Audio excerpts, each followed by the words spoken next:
Գյորջյան Կասկադ 60 ամիս փուլային վճարում բազմաթիվ առավելություններ։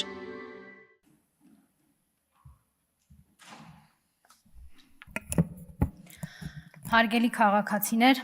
չխաբնվեք ծնկածին նորից։ Չխաբնվեք, որովհետև այս տարվա օգոստոսի 8-ից ձեզ նորից սկսել է համոզել, որ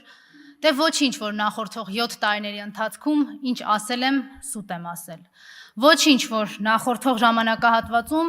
ամեն ինչ հորինել եմ կեղծիքի եւ ստի հիման վրա։ Այ ես մեկը, այ ես վերջինը, որ հորինում եմ, ասում է հավատացեք, այս մեկը ճիշտ դուրս կգամ։ Ասում է ոչինչ, որ ձեզ խաբել ու ասել եմ, որ Շուշին հետ եմ բերելու։ Ասում է ոչինչ, որ խաբել եմ ձեզ ու ասել եմ, որ ինձ հետաքրքրում է Արցախահայերի ճակատագիրը կամ իրենց հայրենիքում ապրելու հանգամանքը։ Ասում է ոչինչ, որ խաբել եմ, որ հաշված ժամանակահատված հետո Հայաստանի Հանրապետությունից օկուպացրած տարածքներից Ադրբեջանի զինուժը, վարձկանները դուրս կգան։ Ասում է ոչինչ, որ խաբել ասել եմ ամիսների ընթացքում գերիները հետ կգան ու դրա փոխարեն նոր գերիներ եմ ուղարկել Բաքու։ Ասում է ոչինչ, որ համերաշխություն եմ խոստացել, բայց մի քանի ամիսը մեկ պարբերականությամբ ասֆալտ լիզել եւ բորձուր լիզել եմ ձեզ խոստանում եւ առաջարկում։ Չխաբնվեք, սիրելի հայրենակիցներ,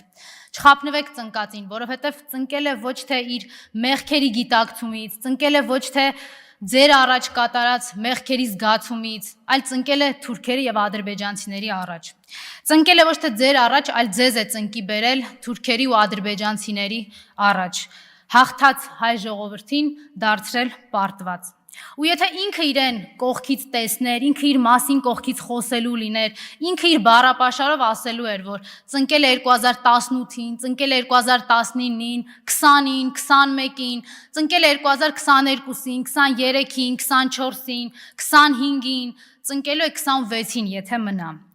Ու այդ մնալու համար ամեն ինչ անում եմ։ Անգամ մակում մի խեղճ ու կրակ ելույթ էր խաղում։ Բայց այդ խաղին էլ չխաբնվեք, որովհետև նույնիսկ այդ խաղի ժամանակ իր համար ամենակարևոր նախադասությունը ասեց։ Նախադասություն, որը հետաքրքիր էր միայն թուրքին ու ադրբեջանցուն։ Չնայած դահլիճում էլ չէին, բայց հույս ուներ, որ հետո կլսեն ու կգնահատեն։ Ասեց, որ ինքը պատրաստ է Հայաստանի երազանքների ու նպատակներն արտացոլող սահմանադրությունը փոխել։ Միայն կարևոր է, որ պիտի օգնեն իրեն վերընտրվի։ Այս դրա համար ենք ասում, հարգելի հայրենակիցներ, որ ընտրություններին սպասել պետք չէ, որովհետև իրենք արդեն իրենց տերերի հետ այդ ընտրությունները կեղծել են։ Սրա համար ենք ասում իրենց քայլերին ու գործողություններին մի հետևեք, այլ հիմա այսօր սկսեք պայքարել, որ ձեր պայքարի արդյունքը հանկարծ չուշանա։